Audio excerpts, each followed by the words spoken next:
ನನ್ನ ಏಕಾಗ್ರತೆಯನ್ನು ಮುಖಪಡಿಸಿದ ನೀನು ಅರ್ಥ ನೀನು ಪೂಜಿಸುತ್ತಿರುವ ಸರ್ವ ಸಾಕ್ಷಿಯ ಸೂರ್ಯ ದೇವನ ಜ್ವಲಂತ ಪ್ರಭೆಯನ್ನು ಶ್ರೀರಾಮ ನನ್ನನ್ನು ಕುಂತಿ ಎಂದು ಕರೆಯುವರು. ಕುಂತಿ ನನ್ನ ಹೆತ್ತ ತಾಯಿ ಅಮ್ಮ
ತೇಲಿ ಬಿಸಾಡಲು ನಾನು ಮಾಡಿದ ಅಪರಾಧವನ್ನು ಹೇರಕಾಗ ಈ ಪಾಪಿ ದೇಹವನ್ನು ಅಲ್ಲಿರುವ ಜಲಚರಗಳು ಸಹ ತಿನ್ನದೆ ಬಿಟ್ಟು ಚೆನ್ನಾಗಿ ಬರ್ತದೆ ಸೌಂಡ್ ಕಾಡಿನಲ್ಲಿರುವ ಕ್ರೂರ ಮೃಗಗಳು ತಮ್ಮ ತಮ್ಮ ಮರಿಗಳನ್ನು ಎಷ್ಟೋ ಮಮತೆಯಿಂದ ಸಾಕಿ ಸಲಹುವೆ.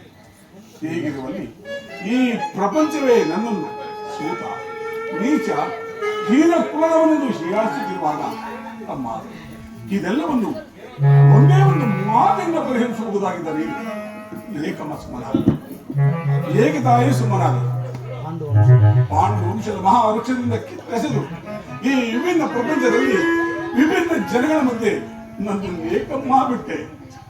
ಕರ್ಣಾರ್ಜುನರ ಮಧ್ಯದಲ್ಲಿ ಈ ಭೀಕರ ಕಮರಿಯನ್ನು ಏಕೆ ಸೃಷ್ಟಿಸಿದೆ ತಾಯಿ? ಹೋಗ್ಲಿ ಬಿಡು ಅಮ್ಮ, ಹೋಗ್ಲಿ ಬಿಡು. ನೀನು ನನ್ನನ್ನು ಹೆತ್ತ ತಾಯಿ, ದೈವಕ್ಕೆ ಸಮಾನರು. ನಿನ್ನನ್ನು ದೂಷಿಸಿದರೆ ನಾನು ಪರಮ ಪಾಪಿಯಾಗಲು. ಅಮ್ಮ, ಇಷ್ಟು ದಿನಗಳ ಮೇಲಾದರೂ ಮಗನೆಂಬ ನೆನಪು ಬಂತಲ್ಲ, ಕರುಣೆ ತೋರಿದೆಯಲ್ಲ.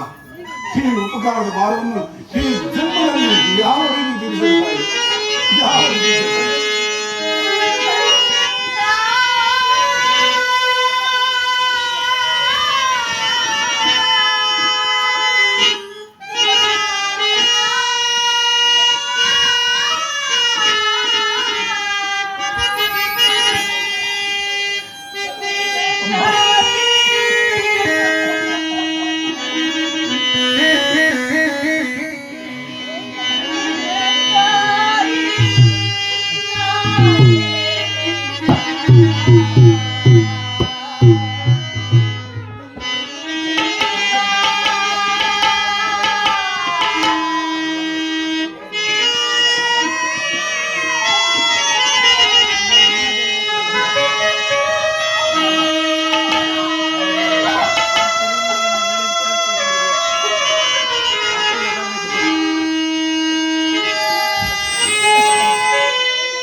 ಯಾರಲ್ಲಿಯೂ ಹೇಳಿಕೊಳ್ಳಲಾರದೆ ಅದೆಷ್ಟು ನೊಂದೆನು ಬೆಂದೆನು ಆ ಪರಮೇಶ್ವರನಿಗೆ ಗೊತ್ತು ಕುಮಾರ. ಕುಮಾರ, ನೀನು ಬದುಕಿರುವ ವಿಚಾರವೇ ನನಗೆ ತಿಳಿದಿರಲಿಲ್ಲ. ಈಗ ತಾನೇ ಶ್ರೀಕೃಷ್ಣ ಪರಮಾತ್ಮನಿಂದ ನಿನ್ನ ಜನ್ಮ ವೃತ್ತಾಂತವನ್ನು ತಿಳಿದು ನಿನ್ನನ್ನು ನೋಡಲೆಂದು ಓಡೋಡಿ ಬಂದಿದ್ದೆ. ಕುಮಾರ, ಬಾಲ್ಯದಿಂದಲೂ ನೀನದೆಷ್ಟು ನೊಂದೆಯೋ ಬೆಂದೆಯೋ ಏನೆಲ್ಲ ಮಾನ ಅಪಮಾನಗಳಿಗೆ ಈಡಾಗಿಯೋ ಅದೆಲ್ಲದಕ್ಕೂ ನಾನೇ ಈ ಪಾಪಿ ತಾಯಿಯೇ ಕಾರಣ. ಕುಮಾರ, ಈ ಪಾಪಿ ತಾಯಿಯನ್ನು ಕ್ಷಮಿಸು. ನೀನು ಈ ರೀತಿಯಾಗಿ ಮಾತನಾಡುವುದು ಬಾಲಕನಾದ ನನಗೆ ಶ್ರೇಷ್ಠಕರವಲ್ಲಮ್ಮ. ನಾನು ಮತವಾದ್ಯ, ನನ್ನ ಕರ್ಮಕ್ಕೆ ನೀನು ಮಾಡಿಯೇ ತಾಯಿ.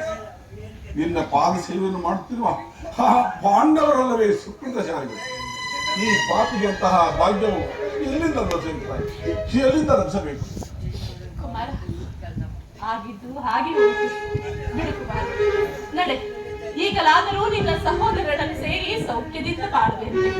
ಆ ಕೌರವರನ್ನು ಸೇರಿ ನಿನ್ನ ಸಹೋದರನೇ ಕೇಳಲು ಬಯಸಬೇಡವಯ್ಯ. ಸೌಭಾಗ್ಯದಾನ ಮಾಡು ಕುಮಾರ, ಸೌಭಾಗ್ಯದಾನವನ್ನು ಮಾಡು. ಅಮ್ಮ, ಇದೊಂದು ಮಾತನ್ನು ಬಿಟ್ಟು ಮತ್ತೇನು ಬೇಕಾದರೂ ಹೇಳ್ತಾಯಿ ನಡೆಸುವುದು. ಆದರೆ ನಾನು ಜೀವಿಸುವವರೆಗೂ ಸ್ವಾಮಿ ದೋಹವನ್ನು ಮಾತ್ರ ಹಾಗಲ್ಲ ಕುಮಾರ್. ಹೆತ್ತ ತಾಯಿಯಾದ ನಾನೇ ಇದು ನಿನ್ನಲ್ಲಿ ಸೆರೆಗೊಟ್ಟೆ ಭಿಕ್ಷೆ ಬೇಡುತ್ತಿರುವನಯ್ಯ. ಪಾಂಡವರಲ್ಲಿ ವೈರತ್ವವನ್ನು ಕಡೆ ಕುಮಾರ. ಅಮ್ಮ, ನೀನು ವೀರಮಾತೆ, ನೀನೇ ಹೇಳು. ಕೊನೆದಾತನು ನನ್ನನ್ನೇ ನಂಬಿ ಈ ಯುದ್ಧವನ್ನು ಹೂಡಿರುವಾಗ, ಆತನ ಕಾರ್ಯಗಳು ನನ್ನಿಂದಲೇ ಸಾಧಿತವಾಗಬೇಕಾಗಿರುವಾಗ ಇಂತಹ ಸಂಬಂಧಗಳನ್ನು ಕಲ್ಪಿಸಿಕೊಂಡು ಆತನನ್ನು ತೊರೆಯುವುದು ಧರ್ಮವೇ? ಸರ್ವತಃ ಆಗಲಾರದು. ಇದರಿಂದ ನಮ್ಮ ತಂದೆ ತಾತಂದಿರು ನರಕಕ್ಕೆ ಬೀಳರು. ನಾಳೆ ಹುಟ್ಟುವ ಮಕ್ಕಳು ಮೊಮ್ಮಕ್ಕಳು ಕರುಣಂತಹ ನೀತಿಯಲ್ಲಿಂದು ಅಪಮಾನದಿಂದ ಶಪಿಸದಿದ್ದಾರೆ. ಅಮ್ಮ, ಇಂತಹ ಸನ್ನಿವೇಶದಲ್ಲಿ ವೀರ ಮಾತೆಯಾದ ನೀನೇ ನನಗೆ ಹಿತಬೋಧನೆಯನ್ನು ಮಾಡುತ್ತಾರೆ. ನಿನ್ನ ಮಾತು ಸತ್ಯ. ಆದರೆ ಪಾಂಡವರು ನಿನ್ನ ಬೆನ್ನಿಗೆ ಬಿದ್ದ ಸಹೋದರರಲ್ಲವೇ? ನೀವಾರು ಜನ ಸಹೋದರರು ಸೇರಿ ಸಾಮ್ರಾಜ್ಯವನ್ನಾಳುವುದನ್ನು ಕಂಡು ನಾನು ಸಂತೋಷ ಪಡಬಹುದಲ್ಲವೇ ಕುಮಾರ? ಅಮ್ಮ, ಇದುವರೆಗೂ ಆ ಸಹೋದರರೆಂಬ ಭಾವನೆಯೇ ನನ್ನಲ್ಲಿರಲಿಲ್ಲ. ನೀನು ಹೆಳೆದನದಲ್ಲಿ ನಿಷ್ಕರಣೆಯಿಂದ ಬಿಸ ಹಾಕಿದ ಸಸಿಗಳು ಘೋಷಿಸುವವರಲ್ಲದೆ ಹೊಣಗೋಗಿರು ಪುನಃ ಚಿಗುರುವುದೇನಮ್ಮ. ಅದು ಅಲ್ಲದೆ ಮಮ ಪ್ರಾಣ ಈ ಪಾಂಡವ ಎಂದು ಶ್ರೀ ಕೃಷ್ಣ ಪರಮಾತ್ಮನೇ ಹೇಳಿರುವಾಗ ಅವರ ಪುರಾಣಗಳಿಗೆ ಭಯವಿರಲಿಲ್ಲ. ಬಿಡು ನಿನ್ನ ಗತಿ. ಭಯಪಡದೆ ಹೇಗೆ ಇರಲಿ ಕುಮಾರ? ಲೋಕೈಕ ವೀರನಾದ ನೀನು ಮತ್ತು ದುರ್ಯೋಧನನ್ನು ಸೇರಿ ಪಾಂಡವರ ಮೇಲೆ ಯುದ್ಧವನ್ನು ಸಾರುತ್ತಿರುವಾಗ ಭಯಪಡದೆ ಹೇಗೆ ಇರಲಿ? ಹೋಗಲಿ ಬಿಡು ಕುಮಾರ.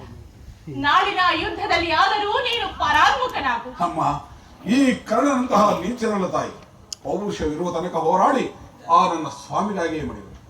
ಅಮ್ಮ, ಆತನಿಗೆ ನನ್ನಲ್ಲಿರುವ ವಿಶ್ವಾಸವನ್ನು ನೀನೇನು ಬಲ್ಲೆ ತಾಯಿ?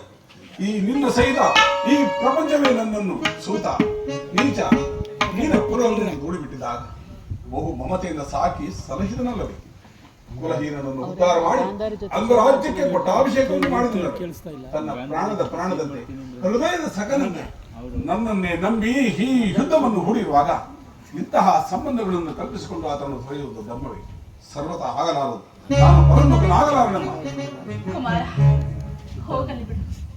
ನಾಳಿನ ಯುದ್ಧದಲ್ಲಿ ಏನಾದರೂ ಪಾಂಡವರು ನನ್ನ ಕೈಗೆ ಸಿಕ್ಕರೆ ಅವರನ್ನು ಕೊಲ್ಲಬೇಡವಯ್ಯ.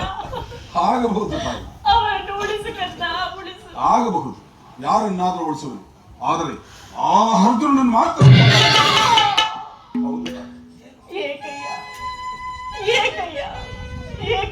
ನಿನಗೆ ಅರ್ಜುನ ಮೇಲೆ ಇಷ್ಟೊಂದು ಕೋಪ? ಅಮ್ಮ, ಆತನೊಡನೆ ಯುದ್ಧ ಮಾಡುವುದನ್ನು ಆ ನನ್ನ ಸ್ವಾಮಿ ನೋಡಿ ಸಂತೋಷಪಟ್ಟರೆ ಆಗ ನನ್ನ ಜನ್ಮವು ಸಾರ್ಥಕವಾಗುವುದು. ಅಮ್ಮ, ಈ ಪ್ರಪಂಚದಲ್ಲಿ ನಮ್ಮಿಬ್ಬರಲ್ಲಿ ಒಬ್ಬರಿಗೆ ಮಾತ್ರ ಸ್ಥಳಾವಕಾಶವಿದೆ. ನನ್ನಿಂದ ಅರ್ಜುನನೇ ಮೃತನಾದು, ಒಂದು ವೇಳೆ ಅರ್ಜುನನಿಂದ ನಾನೇ ಮೃತನಾದು ನಿನಗೆ 5 ಜನ ಮಕ್ಕಳು ಬಿಡು ನಿನ್ನ ವ್ಯಥೆಯನ್ನು. ನಾನು ನಿನಗೆ ಇನ್ನು ಹೆಚ್ಚಿಗೆ ನೋಯಿಸಲಾರೆ ಕುಮಾರ. ಕಡೆಯದಾಗಿ ಮಾತನ್ನು ನಡೆಸಿಕೊಡುವಿಯಾ ಕರ್ಣ? ಅಗತ್ಯವಾಗಿ ನಡೆಸುವುದು. ಸತ್ಯವಾಗಿ ನಡೆಸಿಕೊಡುವಿಯಾ? ಅಮ್ಮ, ಎತ್ತ ತಾಯಿಯಾದ ನಿನ್ನದೊಂದು ತಾಯಿಯಾದ ನಿನ್ನದೊಂದು ಮಾತನ್ನು ನಡೆಸಲಾರದ ಪಾಪೆಂದು ಭಾವಿಸಿದೆಯಾ?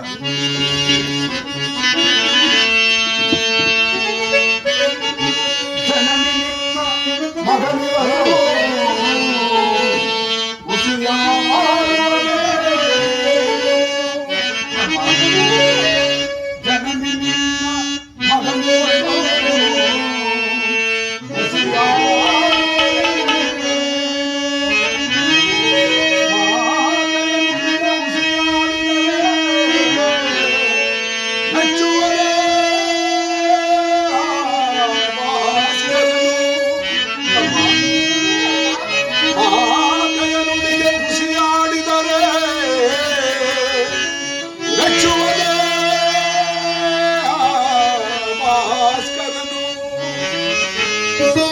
ಎಂತಾದರೂ ಸರಿಯೇ ನಡೆಯಿಸುವೆನು ನಿನ್ನ ನುಡಿಯ.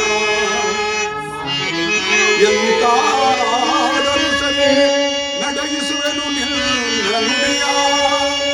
ಧರ್ಮದಾನೆ ಧರ್ಮಜನಾನೆ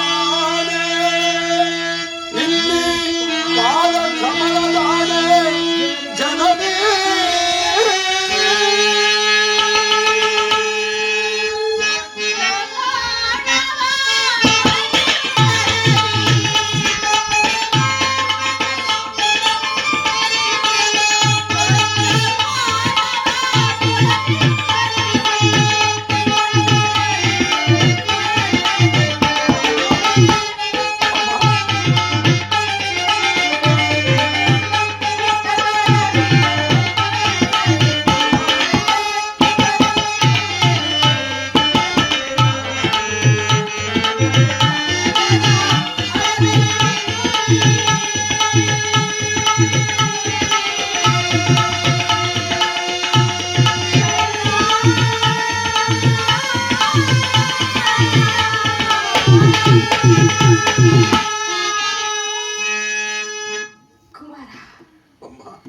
ಆಯಸ್ಸಿದ್ದವರು ಎಲ್ಲಿಯಾದರೂ ಬದುಕಿಕೊಳ್ಳಲಿ.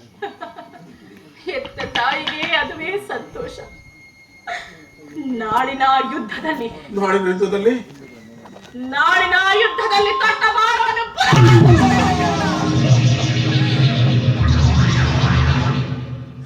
ಎಂತಹ ಮಾತನ್ನು ಕೇಳಿದೆ ತಾಯಿ.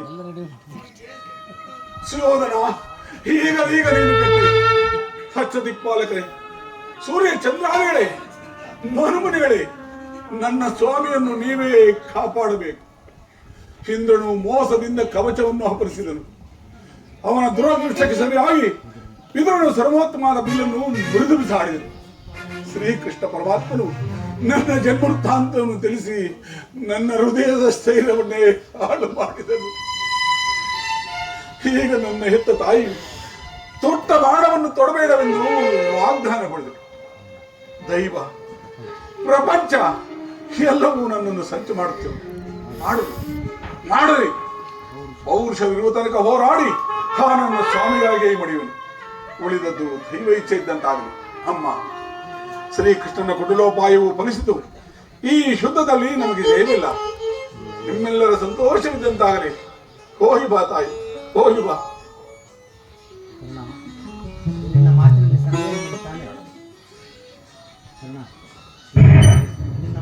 ಸಂದೇಹವಿಲ್ಲ ತಾನೆ? ಕುಮಾರ, ನಿನ್ನ ಮಾತಿನಲ್ಲಿ ಸಂದೇಹವಿಲ್ಲ ತಾನೆ? ಅಮ್ಮ, ನೀ ಹೆತ್ತ ಮಗನ ಮೇಲೆ ನಿನಗೆ ಸಂದೇಹವೇ ತಾಯಿ? ಎತ್ತ ಕರುಣಿನ ಬಾಧೆಯನ್ನು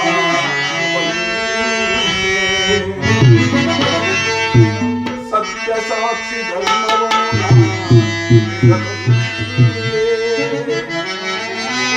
ಕಟ್ಟ ಕಳೆಯೊಳ್ ಕರ್ಮದಾನಿಗೆ ಕಾಲಿದರೆ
ಎತ್ತ ತಾಯಿಯ ಪ್ರಥಮ ದರ್ಶನದಿಂದಾಯಿತು.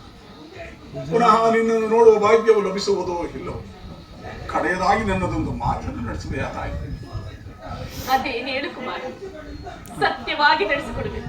ಅಮ್ಮ, ಈ ಯುದ್ಧವು ಮುಗಿಯುವವರೆಗೂ ನಾನು ನಿಮ್ಮ ಮಗನೆಂಬ ವಿಚಾರವನ್ನು ಕರುಣ ದಯಮಾಡಿ ಯಾರಲ್ಲಿಯೂ ತಿಳಿಸಬೇಡ ತಾಯಿ, ತಿಳಿಸಬೇಡ. ದೈವವಶಾತ್ ನಾನೊಂದು ವೇಳೆ ಈ ಯುದ್ಧದಲ್ಲಿ ಮೃತನಾದರೆ ಸತ್ಯಸಂಧನಾದ ಧರ್ಮರಾಯನ ಕೈಯಿಂದಲೇ ನನ್ನ ಉತ್ತರ ಕ್ರಿಯಾದಿಗಳನ್ನು ಮಾಡಿಸಬೇಕು. ಕೈ ಜೋಡಿಸಿ ಹೇಳಿಕೊಳ್ಳುವುದೆಂಬ ಇಂತಹ ಧರ್ಮ ಸಂಕಟದಿಂದ ಈ ಸಾಮ್ರಾಜ್ಯವು ಉಳಿಯುವುದಾದರೆ ಇಂತಹ ಸಾಮ್ರಾಜ್ಯವೇ ನಾಶವಾಗಿ ಹೋಗಲಿ.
ದೈವಾನುಕೂಲವಿಲ್ಲದಿದ್ದ ಮಾನವನು ಈ ಪ್ರಪಂಚದಲ್ಲಿ ಬದುಕಿದ್ದು ಪ್ರಯೋಜನವಿಲ್ಲ.